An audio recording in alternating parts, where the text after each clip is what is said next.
En yuaro kumienje kind jolamo mag kanisa mag Methodist e county ma Tana River motelo ne yiero mag telo mag kanisano mwinjo timre tarik 10 mar dweni. Kaluwore kod jotelo mag kanisano giywak ni komiti mane oyier motelo ne yiero mag jotelo ma higani ne otimie tok chik ahinya. Nyaka sani gikoni ber ka jadolo maduong' Isaiah Day bedo piny kod jotelo mag kanisa duto 58 mag Methodist manie pacho ka mondo migiriw paro motelo ne yiero maonge deo ng'ato kata matin.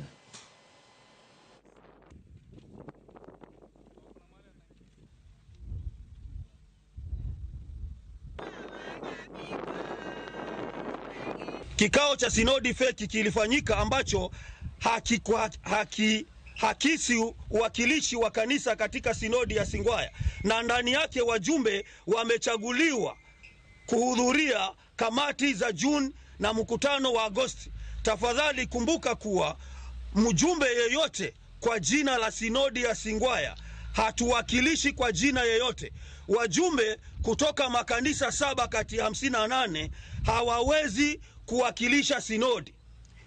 Hatujaridhishwa na jinsi presiding bishop ambayo ni Isaiah Day anavyoshughulikia suala la Singwaya. Kwa hiyo tunahimiza mkutano huo uachwe kututisha na kututenganisha zaidi.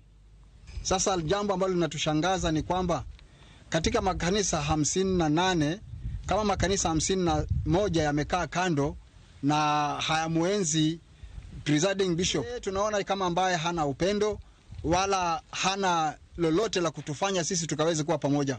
So sisi tunaona kama yeye yuko sawa kuungana na makanisa 7, ndio anachukua delegates kutoka kwa hiyo makanisa 7 na kuwapeleka June committee August. Hayo hayalingani na sheria za Kimethodisti, kwa sababu ni kawaida ya kwamba kila synod iwe kila circuit iwe inaweza kutoa delegates ndio waende kwa huo mkutano wa June committee.